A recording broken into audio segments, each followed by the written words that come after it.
As sports history fans, we often reminisce about the legends.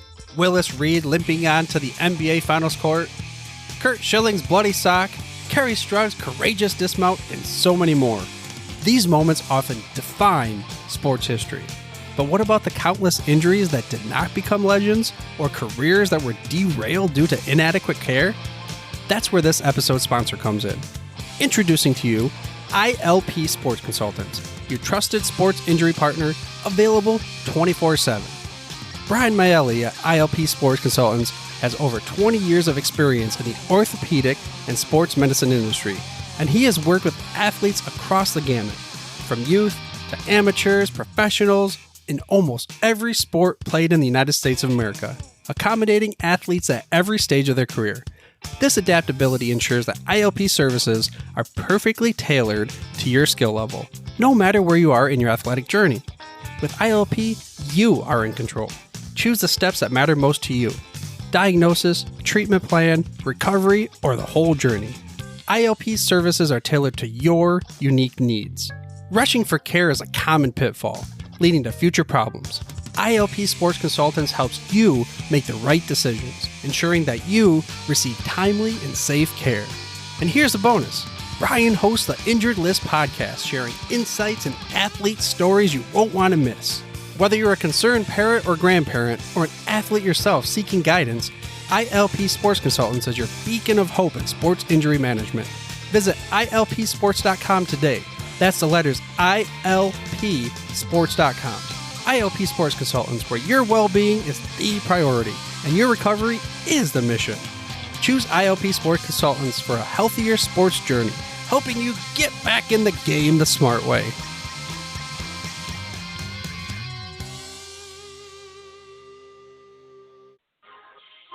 Blog Talk Radio.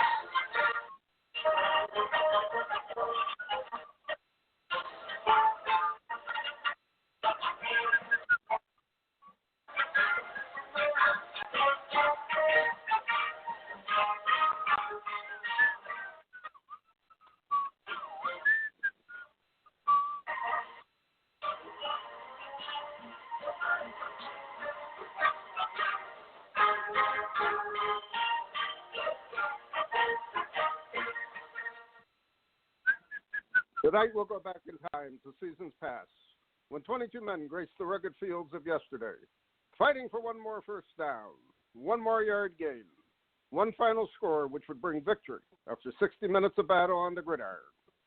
Tonight we'll explore the world of Gridiron Greats. Welcome to Gridiron Greats Football History and its Memorabilia on the Gridiron Greats Publisher and Broadcasting Network, in conjunction with Swick Enterprises. And we're live from the Wallingford, Connecticut home of Gridiron Greats Magazine. I'm Bob Swick, publisher and editor of Gridiron Greats Magazine. I'll be your host for the show.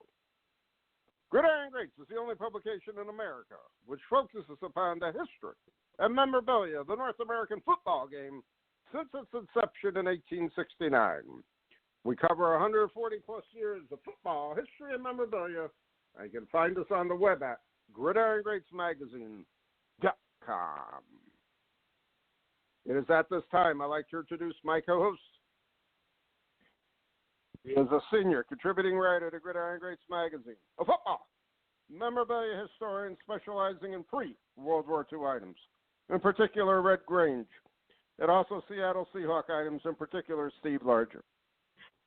He hails from Portland, Oregon, Mr. Joe Squires. Joe, welcome to the show this evening. I'm stoked, Captain. 100th show. Privileged to be here, sir. Well, tonight, I'll start off immediately. That this is our 100th podcast of Gridiron Greats, the podcast. We've done 100 shows since 2011.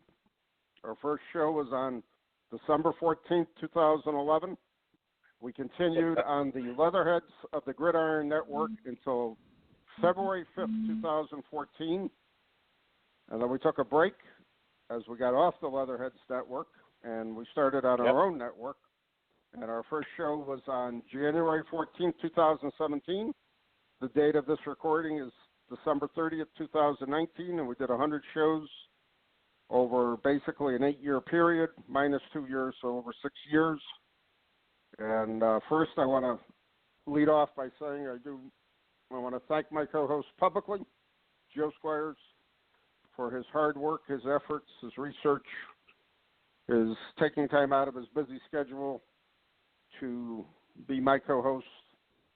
I do appreciate it, Joe. And I also want to go publicly and say Joe sent me a Secret Santa gift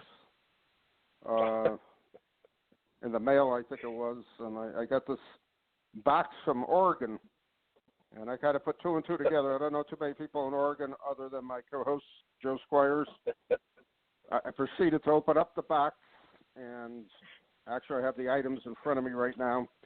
The first thing I saw was a 1977 Topps Steve Largent rookie card, which is rarer than rare here in Connecticut. I've already had several collectors bidding it up now, whatever my price is they want it for their set.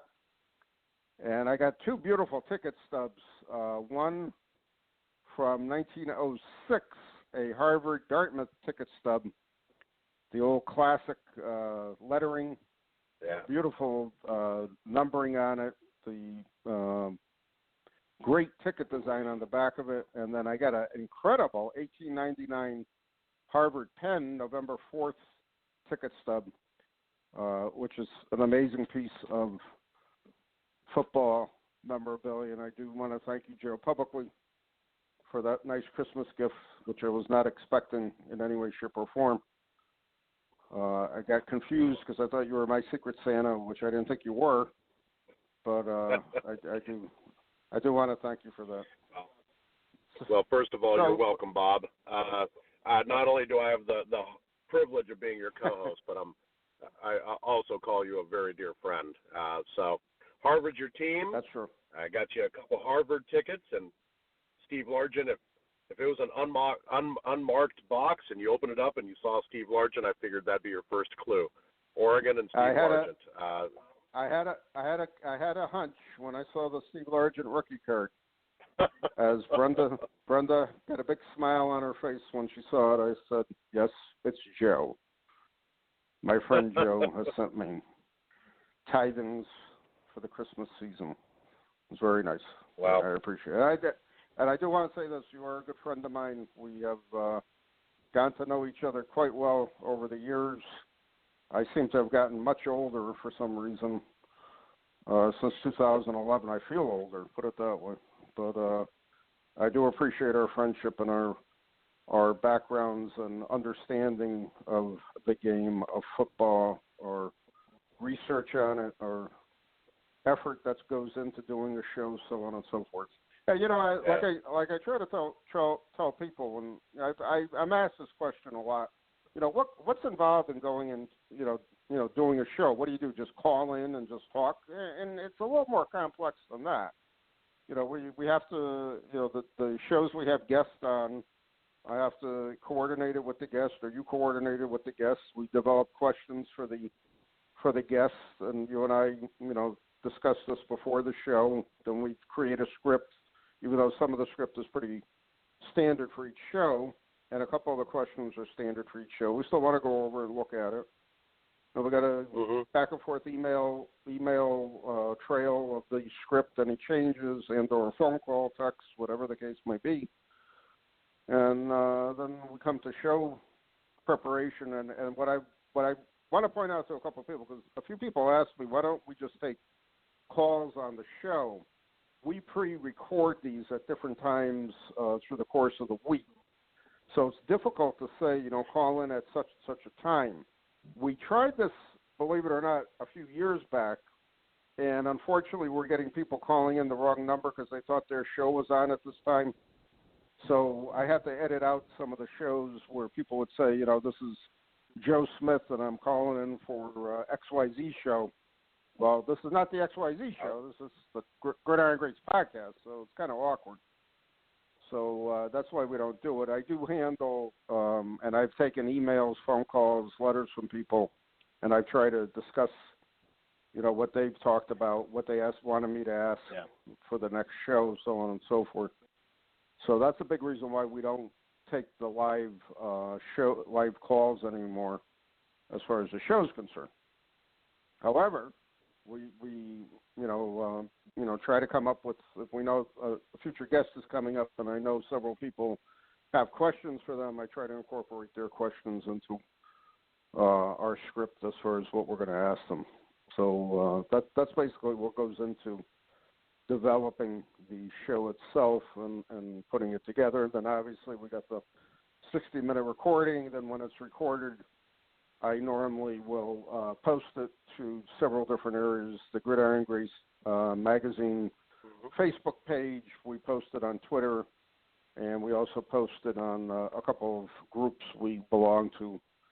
So it does get some airplay as far as people listening. We've had some podcasts where we've had over 500-600 people listening to it, which I find amazing. Either that somebody gets cut off on it and they keep going on it for like 50, 60 times, which kind of messes up the stats. But I'm trying to be optimistic and saying, geez, we had an interesting guest, and therefore we had a lot of listeners. So that's basically what's going into the podcast itself. And we've changed a lot too, I think, over the years. I think being a podcast that we do ourselves now, we're not limited anymore as far as who we ask, questions we ask, so on and so forth. So therefore, it's much different than we were on the Leatherheads Network. Not to take anything away from them. Obviously, I don't even think they're on anymore. But I was trying to help them out with their website and so on and so forth. So it's been an interesting 8 years, to say the least. So, Joe, I'm going to start off. We'll just throw it out there. You got any shows or any guests that really stood out over the years? And I know we did quite a few over the years. There were several that you were not the co-host, and we'll talk a little bit about those later on the show. But let's start off with anything that struck you as being an incredible show. I'll admit, the ones that really, really stuck out to me, I go back to things that I didn't really know a lot about, and when we had people on, it changed the way I collected. So things that opened my eyes to a different facet of things. And show number 43 and show number 44, we had show number 43 was with Mike Cercioni. I apologize if I'm slaughtering his last name. He's a baseball guy, and number 44 was John Moran. Right. And both of them are, kind of wax packs experts. They're unopened experts. And those two shows, 43 and 44, back to back, started talking about how much unopened wax was resealed, how many cellos were resealed, just the proliferation of just badness into the wax industry. And I had a pretty big unopened collection at the time, both graded by BBCE and ungraded. I mean, I had quite a few. I probably had over 188 Topps boxes, probably like 1584 Topps. And after hearing that, it totally changed my collection. I sold my wax off after that show. I literally consigned it to somebody and sold most of it off, about 90% of it. And what really raised my eyebrows is, when I sold some of it, the person I sold it through put it on eBay, and Steve Hart with BBCE reached out to that person and said, "You have BBCE sealed boxes of wax with my sticker and my signature on it. Problem is, my signature's fake." So even the sealed, graded wax boxes that I bought were resealed. So somebody had taken wax boxes, shrink wrapped them, made photocopies of the BBC seal, and then made it into a sticker, put it on, and faked it. So that was a huge eye-opener to me. I mean, even after having those two guests on the show and determining a lot of it was fake, I discovered even the graded stuff in my collection was fake. And it was kind of a kick in the crotch. Just we love our hobby. This is why Bob and I do this. And it was just one more thing against our beloved hobby that you just kind of shake your head about, and it's disappointing. Right. So, when I think about shows, that wasn't my favorite show, but it's definitely two of my most memorable shows. Well, I think, we've talked about this as far as Unopened is concerned, and I distinctly remember having this conversation with you afterwards. Within a few weeks, where you're saying I'm going to get rid of most of my unopened items, and then when you told me the time about you're selling technically his sealed wax boxes, which are now falsified, which are now fake. And I'm saying to myself, how much worse can the hobby get by doing this? I mean, this makes no sense to me whatsoever. So basically, you paid a premium for something you thought was valuable, and then you got to end up giving it away, basically, because now you're finding out it's a false seal, it's a false signature, yada, yada, yada, all that. I mean, how does anybody really have any type of strong faith in the hobby, especially, and we can get in this argument about grading again. Something that supposedly is graded, you're buying something because you feel it's graded. Therefore, what happens now? Now it's false, and that's it. It's ridiculous as far as I'm concerned. But I do realize that it did have a strong impact on you, and again, I'm glad you were able to make a good enough decision to say to yourself, all right, I got to get out of this. This is not right. This is not going to be good for my collection. And I'm sure several people who listened to the shows did the same thing. And I'm sure other people who listened to the shows said, hey, I'm going to collect it one way or the other. I really don't care. In my own mind, I still say it's good product, and that's it. It's just amazing. So here's Steve Hart looking at BBC sealed auctions going on eBay, and then giving heads up to people if he felt it was fake. So the only thing that I thought of that maybe it was getting better is perhaps I bought it during a time when Steve Hart wasn't looking at eBay or tracking stuff, and now he is. So I don't know if Steve Hart has himself personally or has an assistant who every week checks eBay auctions for BBC sealed stuff and then verifies. But whatever it is, it got better to me. I think he should, number one. And number two, I think he ought to come up with a better way of tamper-proofing what he's producing. That's the way I look at it. You're basically in a multi-million-dollar market, and you got a freaking seal that you're using that can be which can be counterfeited. I don't think that really makes a lot of sense to me. Spend the time, make a hologram on it, do something. Make it so that it's tamper-proof. Make it so that it's counterfeit-proof. You're the one. Yeah. You're the one claiming to be the expert. You're the one offering the expert opinion that it's unopened, but you're not spending enough money, in my opinion, to make it counterfeit-proof. I think within a year, BBC had done some stuff. So now instead of just using clear shrink wrap to wrap their boxes, now they use shrink wrap with a BBC, goes, with an image on it. Right. So, I mean, obviously they did something to try and fix it, which to me is what is a good step in the right direction. Yeah, but to me that should have been done from day one. I mean, if you got a hobby that for whatever reason is ripe so that people want to take advantage of it. Well, foolproof your product from day one. When you're going to do this, you're going to be the expert. Then do it. And I really I'll come down hard on it because I've been in the hobby all my life basically, And when I hear these stories 40 years later, I mean, it's ridiculous to me. It's utterly ridiculous. You're a multi-million-dollar business. Get your acts together. If you can't get your acts together, then you know what? You don't deserve to be in the business. That's the way I look at it, you know? And I'll be harsh about it. Yeah. I mean, that's the way I feel. That's the way I feel. It's not right in any way, shape, or form.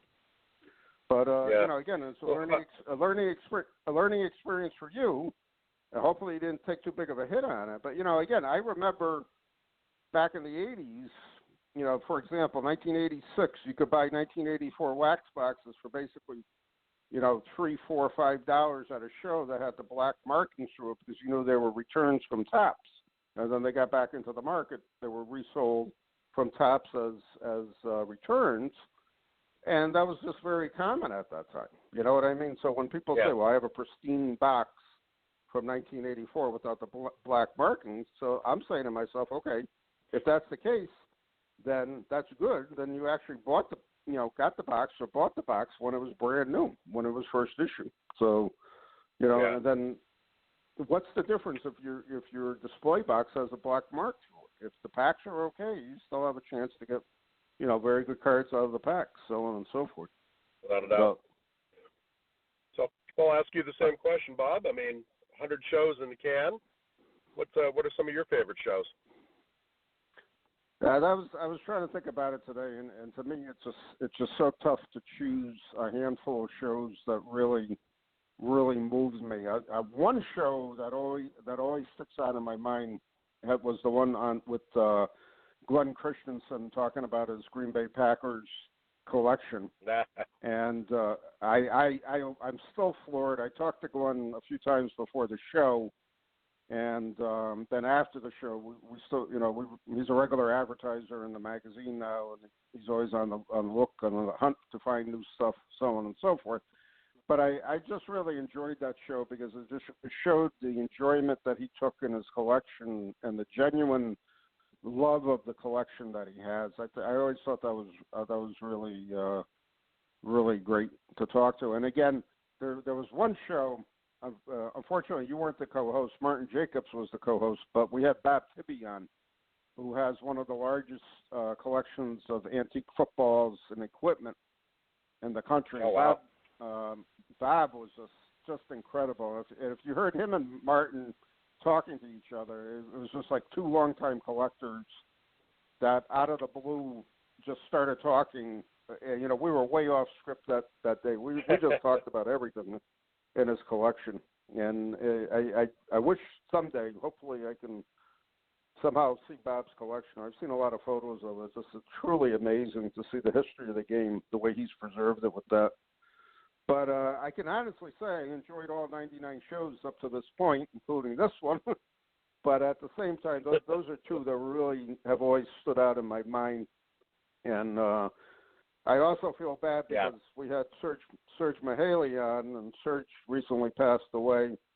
And I was glad that he came on to talk a little bit about Yale football. And that was kind of a shock to me. It still is to a certain degree, but I'm glad we got him on and got his story preserved at the same time also. That's important. And I think it's important, too, that what we talk about, I don't think has really been talked about. You know what I mean? I mean, there's a ton of podcasts on football. There's a ton of podcasts on fantasy football leagues. There's a ton of podcasts on the game, current game, so on and so forth. But there's really not a lot about talking about the hobby and or talking about the old part of the hobby. You know what I mean? So I think that's important to, as much as we preserve, hopefully, the game in the magazine, we're also preserving it by talking about it at the same time. So I think that the two go hand in hand, to say the least. Yeah. Earlier you'd asked what were my favorite episodes, or most memorable, and most memorable was definitely that wax pack one, just because the sealed industry, just because of it. But in all honesty, I mean, when I think about which ones make me smile, which that I love, it's always when we have somebody we know who's a friend, somebody who's in our hobby. And Bob, before the show, sent off a list to me of, shows 1 through 48, previously on Leatherheads. And I was just smiling, thinking back of some of these, Todd Tobias, John Spano, Reverend Mike Moran, Rev, his dad, Hat Moran, Chris Willis. We've got Andy Becker in there, obviously, Dr. Robert Stevenson. It's just, and I turned the page. It's amazing. We had, Raymond Showdog on a little bit ago, and he was, and I was like, God, you were just on a little while ago, and there's his show there. Mike Blaisdell, Mike Thomas, Jeff Payne. All good friends of the show. There's Keith Javik, Antique Sports Shop. I'd met him at the National, bought several things from him, and met him at the National and asked him on the show. Kirk Robinson. I'm just running down this list that you sent us off, Bob, and I just had a smile, on it. And then, and then some of the recent shows, with, we just had on, with Brian Dwyer. We had Robert Casterline, who's got the, Hunt collection. One of the most amazing football card collections, ever assembled. We always have just fun guests, and you've heard me say it 100 times. It's just, I'm a lucky man. I get to sit and talk hobby, with the ambassador of football, Bob Swick, and a guest for an hour, a couple times a month. It's just, I've got the best seat in the house, so it's fun. We had a great show also with Josh Evans of Leyland's. He could have talked for about 3 hours. I wish we had a 2-part show with him, because it was just amazing. The stories, and I'm thinking about back when the hobby wasn't technically a hobby, and you poked around at antique shows and at flea markets and never knew what you were going to find, so on and so forth.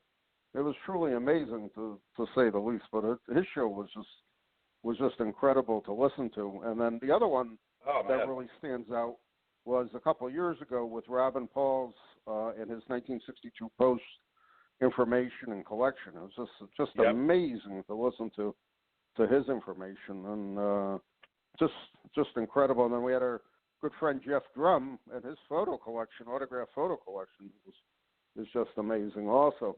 And I think one thing that ties everything into the show is that collectors, I would say this, most collectors enjoy talking about their collection, and they're not doing it from an egotistical standpoint. They're doing it from the love of their collection, the love of the game of football, the love of what they're actually collecting, whether it's a photo, football, 62 Post, serial cards, whatever it is. They just get great enjoyment out of it, and they enjoy talking about it. And I really think that's what this hobby has always needed. Going back 20, 25 years, especially when the football card explosion took place in 1989, 1990, and everybody theoretically became a football card expert, even though there were very few.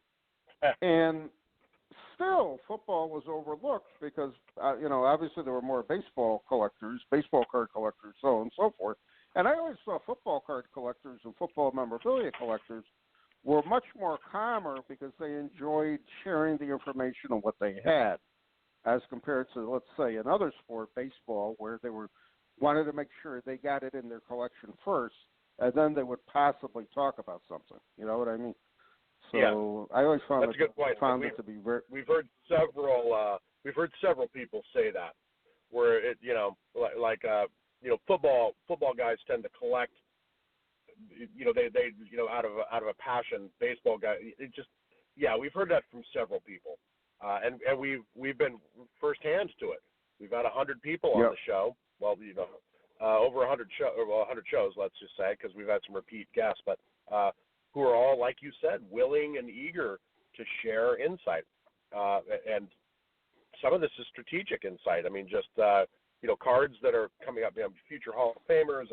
It's it's talking about a part of the hobby that, it's pretty cool. Yeah, no, you're absolutely right, Bob. Yeah, it's something that is needed in the hobby to promote the hobby, to share the knowledge of the hobby, and hopefully attract new collectors in the long run. Because again, everybody's getting up there in years, and when a collection goes to be dispersed, obviously there has to be buyers for it. If there's no buyers for it, then you're gonna have a lot of problems. That's all I can say. And I think that's another part that to me is very overlooked in our hobby. Not so much in baseball, but I think especially in football. Okay, if we don't promote the hobby and if we don't get new collectors into the hobby, then how does the hobby survive? Explain it to me. It's very difficult. It's very, very difficult. Yeah. The other show that I truly enjoyed doing was I'm going back at my notes here, is looking at a couple of the authors that we had on the show. We had Doug Bigelow back in 2018 who wrote that Gridiron Greats, which is a very interesting book on that early area of the team. We also had Adam Warsaw, who's the expert on exhibits, talk about his price guide booklet and gave us a lot of information on exhibits that I honestly didn't know a bunch of that stuff talking about. Yeah. And we had Harv Aronson on, and we've also had Mark Speck on a couple times talking about his stuff. One show we did way back when is when we had the four guys who do create all the World Football League card sets and the USFL Football League card sets. We printed Richie Franklin, Bill Jones, and my mind is, I got to refer to my notes here. The Willie O'Burke and Greg Bill Allred. O'Burke, yep, and Greg Allred, yep. Yeah. Yeah, so, I remember that show because incredible, and I remember it was so difficult to try to get everybody together because everybody was in different time zones, and to try to find the time the four of them can all talk at the same time was tough. And I'm going through the same thing with Richie, trying to get him back on the show. We just can't get a good time together. Well, usually, unless you've been a guest, a lot of people, when Bob introduces them with the schedule or the script, I will let people know. It's like, hey, we're kind of when two of us talk at the same time, and I say when because it will happen. It's Bob's show, so generally, if Bob wants to interrupt me or if Bob starts saying, I stop talking. So I, in a gentle way, I let people know. It's like, when this happens, stop talking and let the host, Bob, take over. And I remember sending that email to those four guys, the WFL historians, like, all right, gentlemen, there's going to be six of us. I'm pretty much going to sit back and shut up just to let you guys talk. And but one person has to be the deciding voice. I remember that. And the show actually went really well considering. Yeah. We've never really had an issue with everybody talking all at once and nothing making sense from it. But again, we're excited in a way to talk to somebody. So we got a lot of questions for them, or a lot of comments on something, or want to ask them questions on stuff. So it's we want to get that information out to them and discuss it. So that's a nice part about the show, to say the least. So it's been a very, very interesting run, to say the least. I was going through my old papers here. I have copies of probably 95 of 100 podcasts that I've done. There's a couple, I don't know what I did with them. I must have misfiled them or whatever, but I remember doing a show on a Saturday night on the Leatherheads Network. It was called 3 Point Stance, and it basically was a wrap-up during the college football season of all the games. And we, the host and myself, I was the co-host on that show, and his name is slipping my mind now, Pete. It'll come back to me. Pete was the host of the show. I was the co-host of the show. Long story short, I was studying. Basically, I would spend like 9 hours just devouring statistics of college football on a Saturday, and it was pretty cool for me. It really got me back into the college game again. And then we would talk about it for an hour on Saturday night. It was a live show, 9 to 10 at night Eastern time. And it was pretty cool to talk about that. So then I got the idea. Oh, this is what I want to say. I got the idea with the Leatherheads, and I approached them. Can we do a show on Gridiron Greats? And they said, sure, why not? And that's how we began. It was shortly after that. I had done the 3-point stance the season before, and then we went into our show right in that. So pretty interesting, to say the least. Yeah. Looking back at some of the names here. Oh, go for it, Bob. I was going to say, the other thing I want to point out, too, I have people contact me after they listen to a podcast and say, listen, how do I get on? How can I be a guest on it? I don't know if my collection is worth it, blah, blah, blah. Well, just call or send me an email, and then we'll discuss it. That's no problem. I reiterate that tonight. If anybody's listening and they want to be a guest, then we have several guests lined up for 2020 already. And it's just going to be the logistics of getting the scheduling down on it. But anyways, if you're interested, just drop me a line via email or give me a call, and we'll discuss it. It's not a problem. Go ahead, Joe. Yeah. Oh, I was looking back at some guests. I think Judy Bartlett, who was the Skedder, show from 2013. I think she's the only female guest we've had on. Correct. Correct. Brenda refuses to be on, so we can't get her on the show. She outright up into that refuses. show. I remember you sending me the script. I'm like, the Skedder, and I'm like, what the hell is that?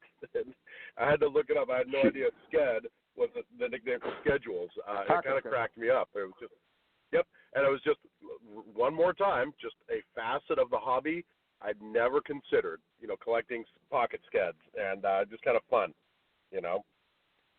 Well, I've printed my own pocket schedule for the Packers since 1996, and I don't print a lot of them, and I normally send a bunch to Judy in the late summer after I print them, and she sends them out with her subscribers. So if you subscribe to the Skedder, you'll see my pocket schedule in there. And apparently, I didn't realize, I have been printing that schedule since 1996.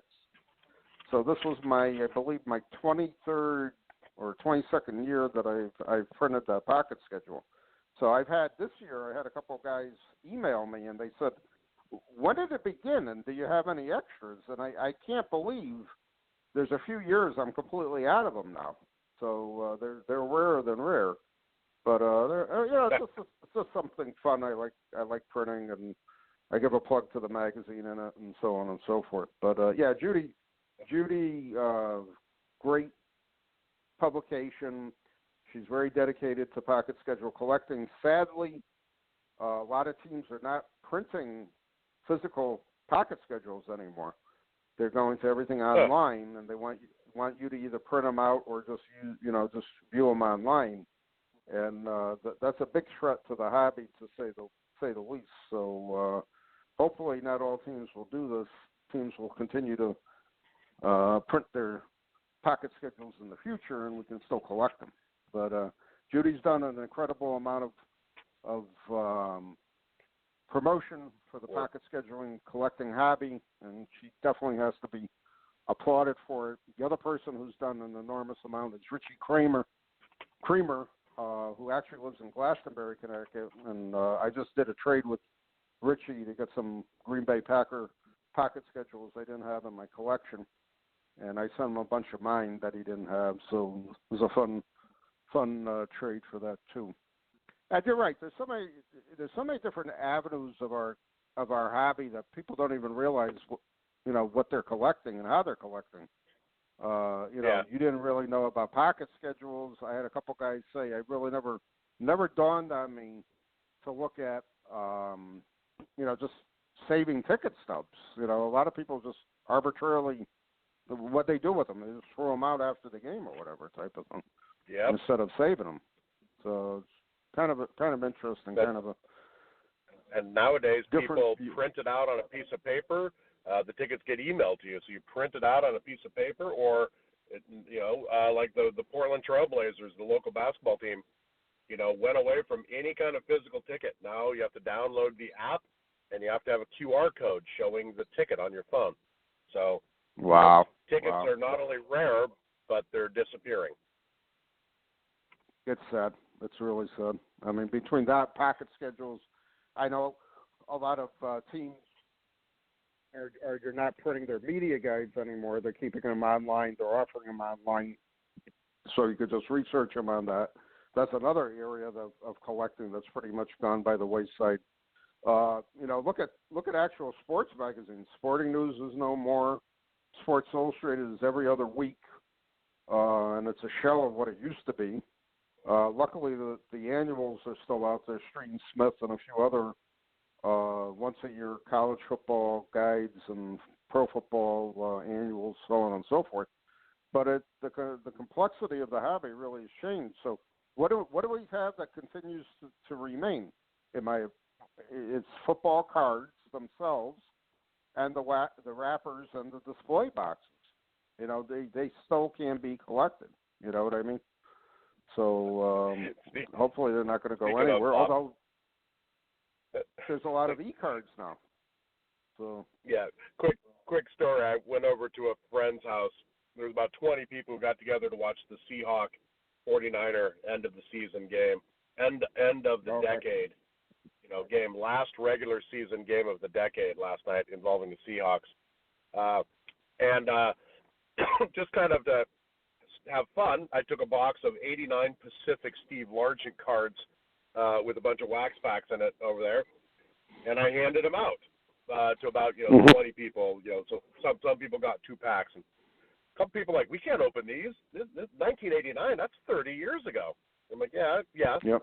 And like one of the host, who's a Seahawks fan, looked at me and he's like, are these pretty valuable? And I'm like, well, not really. It was, but everybody had a lot of fun opening them, and then some people built the puzzle, and then I had a contest. Whoever could find the card with the most sexual tension between Jim Zorn and Steve Largent would win a Steve Largent rookie card.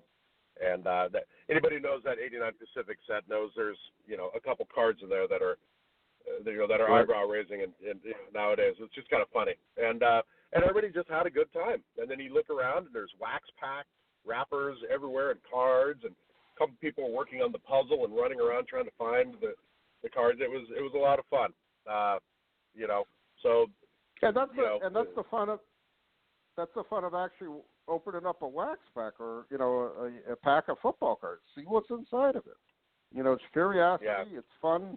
You never know what you're gonna find. You never know what you're gonna see.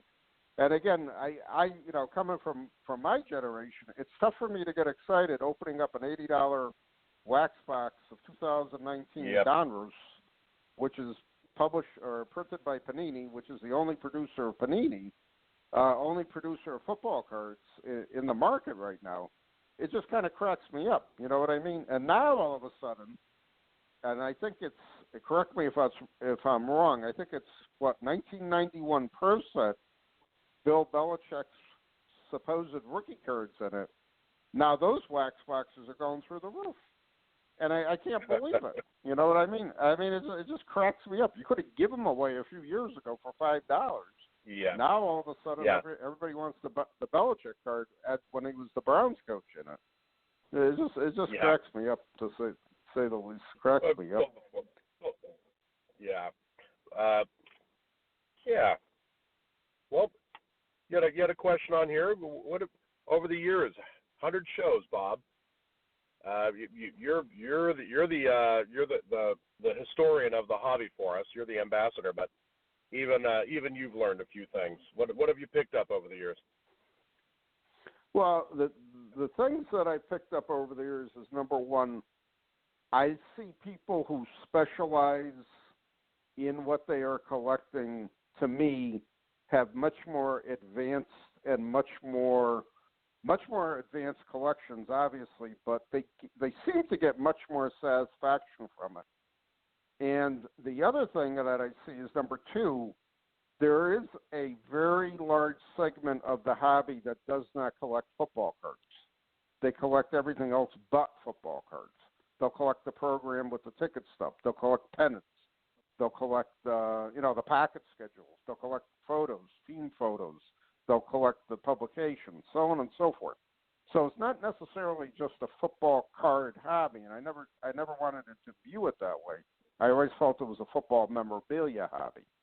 And I see a lot of those types of collectors in the market, not just strictly quote-unquote football card collectors. I don't know if I'm sure you see that too, but that was the one thing that kind of surprised me in the beginning, seeing what people collected. Yeah. Football, I mean, it's funny. I've said this a bunch of times, but at the end of the day, all of us who collect football cards, we collect pictures of men in tights on cardboard. So, I mean, who is it for us to question what other people collect? Right. Wax packs, jerseys, helmets, footballs, photographs. I mean, if you think about it, if you're a collector, you're a collector. And everybody collects different things. And but I love the way my collection has changed. I mean, it used to be sets, and now it's more esoteric things. It's, ticket stubs, programs, couple photos, uncut sheets. I've definitely switched towards more unconditioned, sensitive, vintage, rare things, and I'm very happy. Yeah, and again, you're getting much more enjoyment out of it, number one, and number two, you got something that's very unique. You don't have the same thing that everybody else has. You know what I mean? So that makes it more special and more interesting, and you can learn a lot more at the same time. And again, I look at my football card run from 1948 up until the last year Topps printed in 2015. That run has always defined me. That run is the last thing that'll ever leave. If and when I ever decide to scale down the collection, so on and so forth. And my type collection of oddball football cards is another thing I will hold on to the end. But I have always enjoyed, when it wasn't popular, saving ticket stubs, saving programs of games I went to and games that I didn't go to. And team photos I always loved. I always had a great enjoyment of team photos. I mean, I got a lot of Green Bay Packer team photos from the 70s, the 80s, right up to when they stopped basically selling them. And that I always found very fascinating, very interesting. Team issue player photos is another great area of collecting. Yep. I probably got maybe 150, 200 Packer individual player photos, and I was so bummed out when I got a letter from them one season saying they stopped issuing them, they stopped selling them.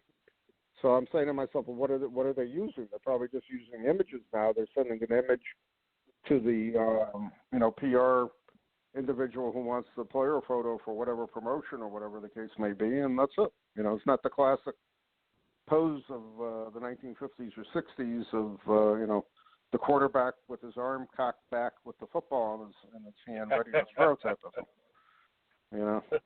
But again, that's something that occurs over time, to say the least, and evolves in the hobby at the same time.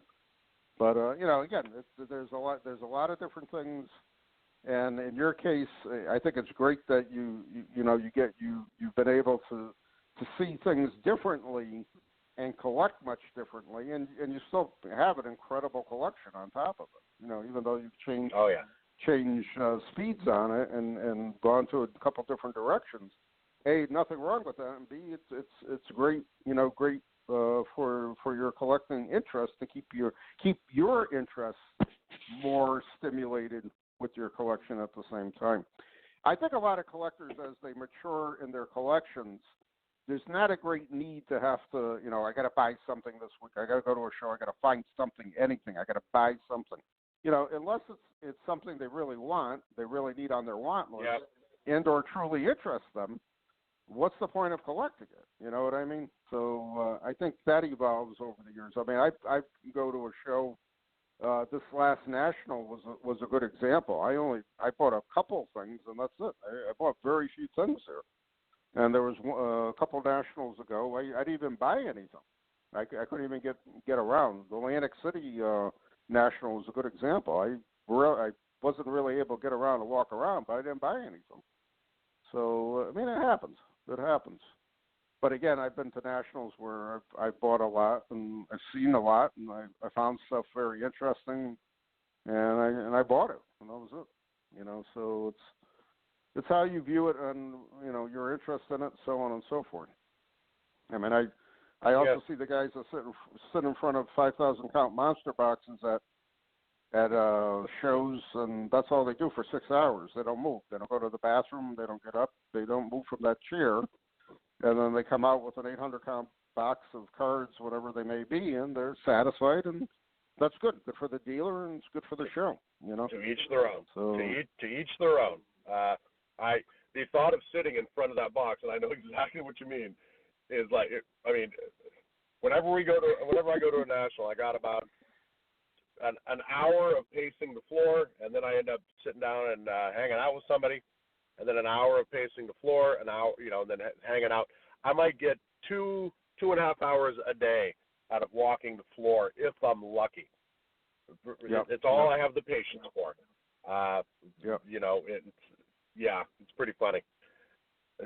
Yeah, I mean, I can still remember that last Cleveland show. The guy across from me, he basically got to the guy's table before the show opened, and he didn't leave until the show ended. And he just kept filling up his own monster boxes of cards he wanted. And I knew he was a dealer, but I was just amazed that he actually spent his entire national just buying from this one guy. I mean, it was incredible to me. But again, each to his own. You know, the hobby has changed. We all like from that. Yep. I mean, I can remember going to the old White Plains show, and again, I would only go up for the day, but I basically was like a maniac trying to hit every table I could just to try to find things, and you know, immediately asked, "Do you have any football?" Blah blah blah, and then if they didn't have anything, I'd make a quick look at the table and just continue to move on to the tables that actually had, you know, football items that I was looking for, so on and so forth. So it's changed dramatically. I think the only time I've really been diligent about walking the floor was probably the 2012 Baltimore National. I think it was 12 or 13, where I was looking to fill my 57 Topps football set out in PSA 8. And the last card I needed was Zeke Bradkowski. And I was going around to every time I saw somebody at 57, I'd filter through there and look for the Zeke. And I walked out of there with about 15 Zekes that I thought for sure might have a chance. Submitted all of them at PSA, and then waited, you know, my month to get the cards back, and didn't get a single PSA 8. But oh well. Wow. That's the only time I've ever really searched for a couple cards, and it was pretty fun. It was very memorable. Yeah, that was the 2012 Baltimore. I got it in my notes here. Yeah, that was a pretty interesting national. That was one national I remember. I did end up buying a bunch of stuff from a couple of dealers who I never saw before, and they had a bunch of oddball football cards. And I remember I bought a bunch of 1979 NFLPA pennant stickers from one guy, and I know he was ecstatic getting rid of them because I'm sure they sat on his table for years, and I was ecstatic getting them because I didn't have any in my collection. I think I had like one or two. Yep. I ended up buying about 9 or 10 of them from the guy. He gave me a good deal, and that was also a show. I bought one of my Mayos for my set, and Mayo. Been working on that. Mayo. Every time you say Mayo, it makes me smile. Every time you introduce me and you don't say Oregon, it makes me smile too. Oregon. I gotta really watch myself. And the Rose Bowl this year, brother. In the Rose. It's funny. So I do butcher the English language. I don't make any apologies for it. It's just the way I speak. So. But you've changed. There's a lot of changed. I'm proud of you. Hey, I put together. I've really enjoyed putting together little Joe lists, but I put together a quick list as we're nearing the end of the show, if you would give me a couple minutes, Captain. Okay. Yep. Go ahead, Joe. I've really appreciated moving over to the Gridiron Greats Publishing and Broadcasting Network. Obviously, we've had 52 shows on this network versus the previous 48 on Leatherheads. And one thing that really used to hurt our shows was on the Leatherheads, we had to do them live at certain times. And here on the Gridiron Greats Network, we can record them.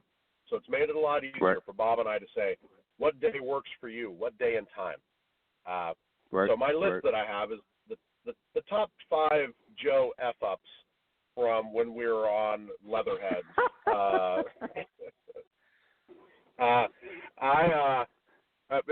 try and call in early to the shows, and Bob and I were talking before. He goes, you're early, like 5 minutes early. I'm like, well, I try and lower your anxiety level, Captain. And he's like, no, it's fine, But I've had a few hiccups, let's just say, on shows when we were back on the Leatherhead.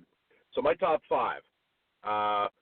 I don't remember which show it was, but it was a pretty bad one. I was skiing that day, and on the way back from skiing, I left skiing early to come back and do the show. There was a fatal accident on the road, and they shut the road down, and I literally sat in traffic for 5 hours. I've never gone back and listened to that show, but I can only imagine Bob texting me, trying to get a hold of me, Joe, where the hell are you? I totally missed a show. And that's number 5 on the list. Should probably number 1. And I'm probably making poor Bob cringe by recapping some of these. I remember I was at a bachelor party in Vegas once, and went to fly out that night, and the flight was canceled. So I had to spend the night in the San Francisco airport. The next day, the plane that I got on, the plane boarded midway through the show. And I can remember telling Bob that, poor Bob, getting on the plane, and about 20 minutes left in the show, the stewardess comes by, and she's like, you got to get off the phone, sir, because I'm sitting in my seat on the phone doing the show. Poor Bob. I'm so sorry. I did a show in Mexico. Well, that was our co-host, Joe Squires. Somewhere in the skies. Somewhere in the skies. I did a show in Mexico that I had a lot of fun doing, I remember. I did a show, I was doing a job at the beach. I remember calling from that. And we did a show on a Sunday, and we used to do them on Saturdays. And I got the days mixed up. It was with Rev, with Mike Moran, Rev. And we agreed to the date and time, and then the day before I realized I was doing a charity 5K walk that day. So I did the show, the entire show, while I was doing the 5K walk, which was pretty fun. I can imagine hearing me huff and puff around walking 3 miles was pretty fun. So I remember my top 5 list of Joe muff-ups while being on Leatherheads. So I, for one, am very happy to be on Gridiron Greats Publishing, where we can pre-record these. Well, I think, and I'm sure Bob it's just easier. It's much easier for us. We can coordinate times. We pre-record the show. Gives us both enough time to prepare and be flexible as far as scheduling is concerned, and so on and so forth. All right, we're down to 2 minutes. I'd like to remind everybody, if you're not a subscriber to Gridiron Greats Magazine, what's holding you back? Check out our website at gridirongreatsmagazine.com. You get our 1-year subscription for $29.95. We also have a back issue special sale. You can get all our back issues from when we took over the magazine at issue 23 up until the current one, which is going to be hopefully out at some point the end of next week. We're finishing up as we speak. And it'll be the winter issue of 2019-2020, our 67th issue of Gridiron Greats Magazine. All right, Joe, in our final 2 minutes, final thoughts, final ideas, final comments. Captain, I'm humbled to be your co-host, your friend. I do love doing these shows. I've got the best seat in the house. And I also wanted to say thank you. You said thank you, Joe, for being co-host on a show. I want to say thanks, Bob. I don't think a lot of us hobbyists realize how much time and effort goes in behind the scenes that the captain puts in to do this show. So I tip my hat, Bob. You are great for the hobby. You do good things for our beloved hobby. So thank you. I wanted to wish you and Brenda a Merry Christmas and a Happy New Year, sir. Hope you're safe in Wallingford. I thank you for the nice compliment. And again, for me, I'm trying to promote the hobby. I'm trying to keep the hobby going. We want to preserve the game. We want to make sure those guys who fought on the gridiron many years ago are never forgotten. Their memorabilia is never forgotten. The history of the game is never forgotten, nor the history of the game be rewritten at the same time. Because these guys gave everything they had on the 100-yard gridiron. They gave everything they could to be winners, to play the game as gentlemen would play, and to ultimately do battle and be victorious in the end. And that's what it was all about. There's no second runner-up. There's no runner-up prize. I don't care what anybody says. You go to a Super Bowl, you want to win it. You don't want to just say, well, I played in it and that's it. No, you want to win the Super Bowl. That's what football is all about. You don't want to tie the game. You don't want to lose. You want to win. I don't care what anybody says. So that's it.